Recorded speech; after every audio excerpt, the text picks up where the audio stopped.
اور اس نے اس کو جاتے ہوئے دیکھ لیا اور اس کا پیچھا کیا اور اس سے لڑائی جھگڑا کیا، لیکن وہ جن بہت زیادہ طاقتور تھا اور اس کو بار بار اٹھا کر پٹک دے رہا تھا، اور یہ لڑکا اس جن سے جیت نہ سکا اور وہیں پر زمین پر گر پڑا اور بہت زیادہ پریشان ہو گیا کہ یہ کون تھا جو اتنا بڑا تھا، یہ انسان تو نہیں لگتا ہے یہ کوئی جن تھا جو میری بہن کو اٹھا کر لے کر چلا گیا۔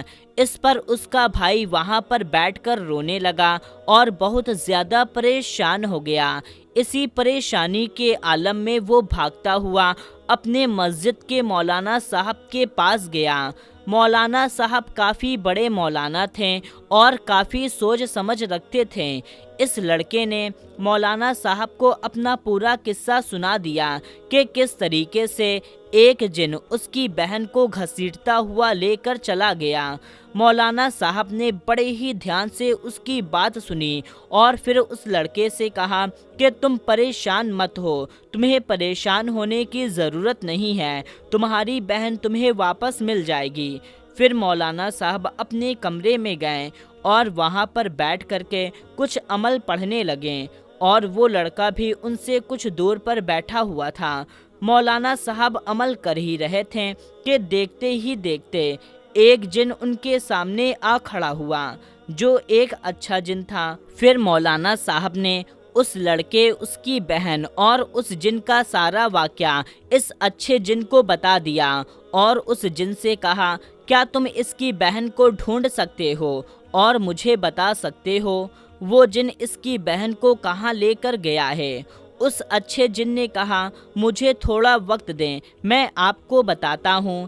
اتنا کہہ کر کے وہ اچھا جن وہاں سے غائب ہو گیا، اور مولانا صاحب وہاں پر بیٹھ کر کے اپنا کچھ عمل پڑھ رہے تھے کہ تھوڑی دیر کے بعد پھر سے وہ اچھا جن آیا اور اس نے مولانا صاحب سے کہا کہ اس لڑکے کی بہن کو وہ بڑا جن فلاں پہاڑ کی ایک گفا کے اندر رکھا ہے۔ یہ سن کر کے مولانا صاحب نے اس اچھے جن سے اس گفا کا پتہ پوچھا۔ پتہ لینے کے بعد اس گفے کے پاس پہنچ گئے۔ گفے کے باہر مولانا صاحب بیٹھ گئے اور زور زور سے کچھ عمل پڑھنا شروع کر دیا۔ ان کی آواز کو سن کر کے وہ جن بہت زیادہ گھبرا گیا، پریشان ہونے لگا اور تھوڑی ہی دیر میں اس کا دم گھٹنے لگا۔ وہ جن اس گفا کے باہر آنے کی بہت کوشش کر رہا تھا، لیکن گفا کے باہر ہی مولانا صاحب بیٹھ کر کے زور زور سے عمل پڑھ رہے تھے کہ جس کی آواز سے اس جن کو بہت زیادہ تکلیف ہوئی، اور اتنی زیادہ تکلیف ہوئی کہ وہ وہیں پر اس کا اسی وقت انتقال ہو گیا۔ انتقال سے پہلے اس جن کی ایک زوردار چیخ نکلی تو مولانا صاحب کو یقین ہو گیا کہ اس جن کا انتقال ہو چکا ہے۔ اس کے بعد مولانا صاحب وہاں سے اٹھے اور اس گفا کے اندر گئے جہاں پر اس لڑکے کی بہن بے ہوش لیٹی ہوئی تھی۔ مولانا صاحب نے اس لڑکی کو اٹھایا اور اس لڑکے کے پاس لا کر کے اس کی بہن کو اس کو سونپ دیا۔ لیکن یہ معاملہ یہیں پر ختم نہیں ہوا، بلکہ وہ جو جن تھا جس کا مولانا صاحب نے اپنے عمل کے زور پر قتل کیا تھا، اس کی ایک اولاد تھی، اور یہ سب ہوتے ہوئے اس نے دیکھ لیا تھا کہ کس طریقے سے ایک مولانا نے اس کے باپ کا قتل کیا ہے۔ یہ بات اس جن کے بچے کے ذہن میں اچھی طرح سے بیٹھ گئی کہ مجھے اس مولانا سے بدلہ لینا ہے اور اس مولانا کو مارنا ہے۔ اس کے بعد اس جنگل میں وہ بچہ ایک 6 مہینے انسانی بچے کا شکل لے کر بیٹھ گیا تو مولانا صاحب نے اس بچے کو اپنی گود میں اٹھا لیا۔